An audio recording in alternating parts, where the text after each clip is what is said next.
Hello, Lyn.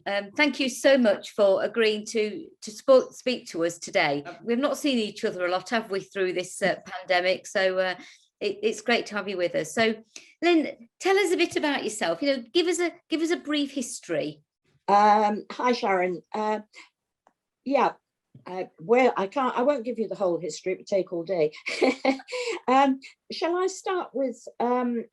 I'd been helping in the church and working in the church a lot. And my husband, Brian, had been asked by the bishop if he would consider being ordained. And I felt that God was calling me. And I was ordained in 1999. And we had planted a church number of years before in the St. Mark parish, Emmanuel Church. And so I was a curate to Brian, who was actually ordained a year before me. He was the leader, and I was sort of the assistant clergy with him at Emmanuel until we reached the age of 65 and retired. But then after that, we were asked if we would go to St. Luke's Church in Cheltenham for 2 years. Which we did and we loved, and then finally retired, and I can't remember which year it was. I could work it out mathematically. We were 74. So that's and now I've got permission to officiate in the parish, in St. Mark Parish. Oh, Lyn, that's amazing. So you were your husband's curate? Yes, we so complemented one another. Our giftings were so different. Yeah. And it worked really well for us. Yeah, we got on really well. What a beautiful ministry. And you went for a long time. That's fantastic, Lyn. Well done, you. I always say there's no retirement in the Christian life, is there really? No. That's right. Yes. So obviously, Lyn, we've had a year of pandemic, which I think has thrown us all. And absolutely. I'm just wondering how that's been for you this year.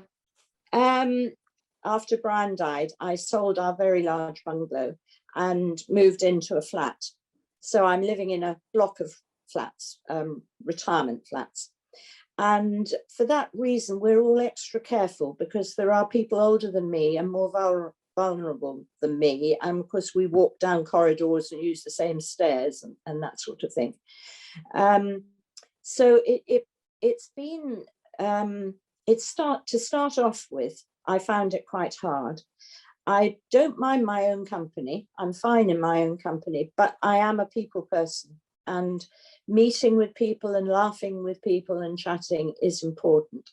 And I did get very low in that first lockdown, to the point when I've got 3 children, and one of them just happened to phone me when I was pretty low. And they received an earful. And I was told, Mum, that's the negative side of your Enneagram number. And that just stopped me short. And at that point, I thought, no, I've got to do something about this. So now I've learned that I'm very careful what I read, and I do like reading, read. I'm very careful what I read, what I watch on television, and I know that I've got to think positively. And I have got so much to be thankful for. I've got a fantastic family and they're very supportive, but I've got friends and I've got the Lord with me and really spending time with him. So I think more than anything, I'm on a journey. Yes. In a more personal, closer relationship with God. And I'm not good at just, contemplation, I suppose is what I'm saying, just as it were, only thinking about being with God. I'm improving. And I've discovered a place in Hatherley Park. I go for a walk every morning, a good brisk half-hour walk. But I've now discovered a seat in Hatherley Park that looks out across the park, over the top of houses to the hills behind. And I find to sit there is actually really, really helpful for me to be able to spend time with God and not have all thoughts of what I'm doing in the day. And, you know, everyone knows all the thoughts that hit us. So, and I've only just started doing this. I go early so that there aren't too many people around. And I am finding that helpful. That's brilliant. Then that's and I thought what you've said earlier about you have to be careful what you watch and what you read, that is so important. It really is. Yes, I totally agree with you. I always think if I can sit on the sofa and watch something with Jesus next to me, then it's okay. Yes. Yes. And you know, these things that come into our heads and our minds that we put in, you know, we can put rubbish in, can't we? It's like eating good food, and the spiritual side of it, I think you're absolutely spot on there. And I think it's a spiritual discipline that we all need to adhere to. I really do.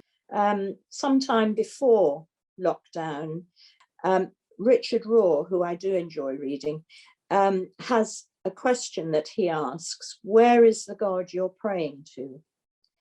And I realized that for years I had prayed to a God sitting on a throne in heaven. And then, and I say this was some time ago, it was as if God hit me from John 14, when Jesus says, my Father and I will make our home with you. And that might not be the exact wording, but that's what he's saying. And recognizing that they are with me, God is with me all the time, every part of him, is just, to me, incredible. And I can talk to him and he loves me. And answered prayer, most unexpected and amazing answered prayer. And I think in the history of mankind, I'm a dot, just a dot. And yet God answers my prayers. It's just absolutely awesome. So all the time I'm growing in the awesomeness of God and seeing him in nature. And yeah. Thank you so much. That is such an encouragement for all of us. Thank you so much for being so honest and open and sharing your part of your journey with us. And I can't wait to see you in the flesh. Oh, bless you. Thank you, Sharon. Thanks very much. So lovely. Thank you so much, Lyn, and God bless. God bless you. Thanks. Bye. Bye. Bye.